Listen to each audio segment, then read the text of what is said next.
1:46 a.m. There were a couple of good games in the National League on Sunday involving four playoff contenders. In Philadelphia, the Phillies beat the Nationals 4-3 on Andrew Knapp's 13th inning walk-off home run. Sunday afternoon. Knapp's 15/10 would recommend ring the ball, be bold. pic.twitter.com/rc6cutox7 Philadelphia Phillies at Phillies July 1, 2018. Knapp was pinch hitting for Nick Pivetta, the starting pitcher who had worked the top of the 13th for the Phillies. After the game, Knapp said his dad was in town this week for July the 4th and that Knapp had texted him before the game to say he wasn't in the starting lineup. "That's okay," Knapp's dad said, "you'll hit a walk-off home run." It was the first walk-off hit of Knapp's career. In St. Louis, the Braves scored 5 runs in the 6th to take a 6-0 lead, including sweet-swinging MVP candidate Freddie Freeman hitting a towering fly ball for his 16th home run. Vote for Freddie. https://t.co/tf2bpqhfhh pic.twitter.com/tmp39 Anxiety. Atlanta Braves at Braves July 1, 2018. The Cardinals roared back with 5 runs in the bottom of the 7th, but Dan Winkler and A.J. Minter retired the final 6 batters to close out the 6-5 Braves win. The Phillies took 3 of 4 from the Nationals, losing 17-7 on Friday but winning the other 3 games by 1 run. The Braves completed an impressive 3-game sweep on the road. Good job to those two clubs on their big weekend. Bad job to the Nationals and Cardinals, who both sick 42-40 and would be hitting the links if the playoffs started on Monday. The Nationals and Cardinals not only trail the Cubs and Phillies in the wild card race, they now sit behind the Dodgers and Giants. Are they in trouble? There are definitely troubling signs. Point 1.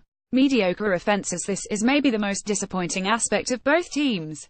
NL teams are averaging 4.38 runs per game. The Cardinals are 10th at 4.27 runs per game, and the Nationals are at 4.24. They're also trending in the wrong direction.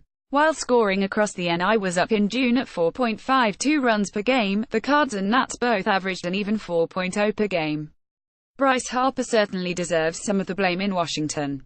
He has hit .193, .332, .404 over 64 games since April 17 and .180, .333, .326 since June 1.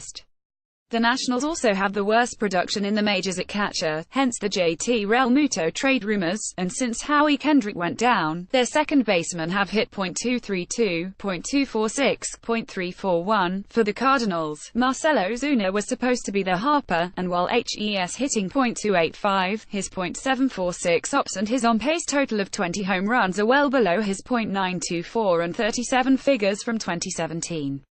Matt Carpenter was cold in April and is hot now, while Tommy Pham was hitting in April and early May but has cooled off big time since he had a 1.042 ops through May 11, but is .548 since. Paul DeJong got injured and Dexter Fowler has lost his starting job to Harrison Bader. A lineup that looked deep at the start of the year is now thinner and lacks that big hitter in the middle. What happens moving forward? Fangraphs projects the Nationals at 4.63 runs per game the rest of the year and the Cardinals at 4.35. That makes sense, as you would expect increased production from Harper and Daniel Murphy, while being less certain about guys such as Pham or Ozuna. The answer for the Cardinals, of course, could be trade for Manny Machado. Point 2. Back of the rotation. We're nitpicking a bit here because both rotations have been very good overall, ranking 3rd and 4th in the NL era. But since both teams are now playing from behind, they need production from all 5 spots in the rotation. With Steven Strasburg sidelined, the Nationals have tried the likes of Jeffrey Rodriguez and Eric Fedor of late, and those two have combined for a 6.03 ERA in 7 starts. It helped getting Jeremy Hellickson back for the number 4 spot, but Strasburg remains out indefinitely. I expected Luke Weaver to be a big breakout starter this year for the Cardinals, but he has struggled with a 5.16 ERA, hurt by home runs, walks and the big inning. I still believe in his upside, and HES in the rotation for now with Michael Wacha out with an oblique strain, but he needs his results to match the stuff and potential. Factoring in the bullpens, and both teams have had some issues in middle relief, Fangraphs projects the Nationals to allow 4.06 runs per game the rest of the way up from 3.85 so far, and the Cardinals to allow 4.19 runs per game, same as the 4.20 they've given up so far. Of course, that Nationals figure depends a lot on Strasburg's return, and his health could determine whether the Nats make the playoffs. Point 3. Fielding. Here's where the numbers don't match the critics, particularly with the Cardinals, who get bashed for their defense and have for a few years now. I'm not watching every game, so the eye test is clearly providing a different result than the advanced metrics, which have the Cardinals at plus 12 defensive runs saved, which is 12th in the majors. That's nowhere near the Brewers, Diamondbacks or Cubs, who are all a plus 43 or better, but it suggests the Cardinals' defense hasn't been terrible. They do lead the majors in errors which are incorporated into DRS and have allowed 34 unearned runs, which is third most in the majors behind only the Rangers and Padres, so it appears the pitchers haven't cleaned up very well after the errors.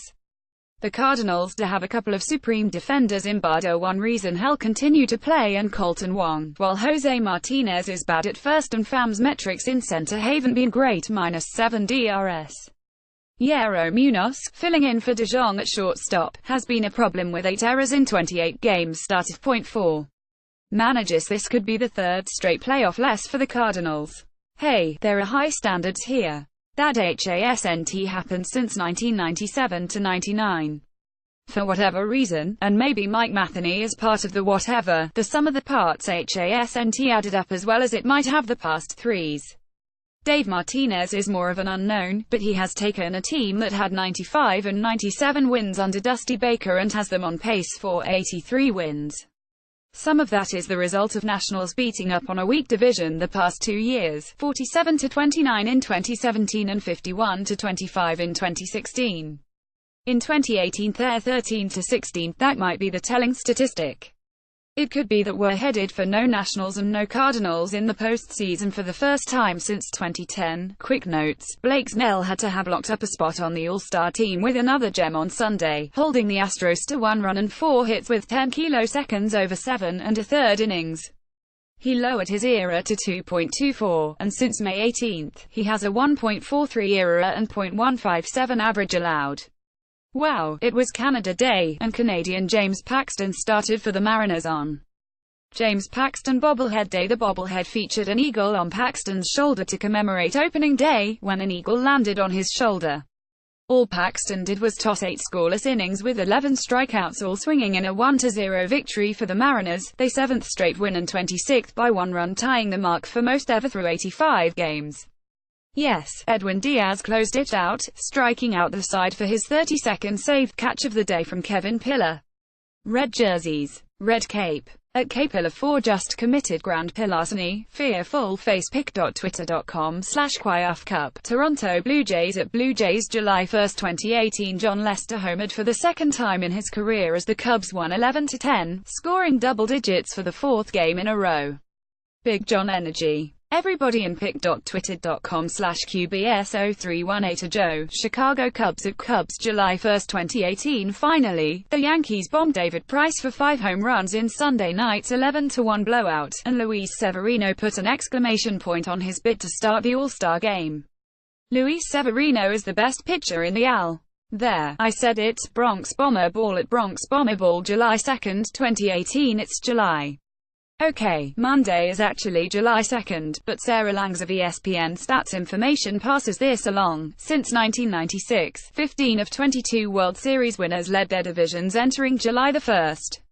The 2014 Giants and 2011 Cardinals each had a share of their respective divisions lead at that point and did not win the division but did win the World Series. Since 1996, the 6 division leaders on July 1 all finished in first place just 3 times, 1996, 1997 and 1999. Does it feel like there are more good teams than usual in one league? The Red Sox, Yankees, Astros and Mariners all have .600 or better winning percentages.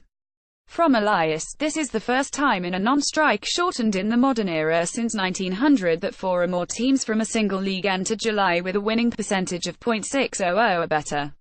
The Mariners are now 22-0 when Edwin Diaz is handed a 1-run lead, 20 saves, 0.81 ERA, 22.1 IP, 11 H2 ER, 5 BB, 40 Ks.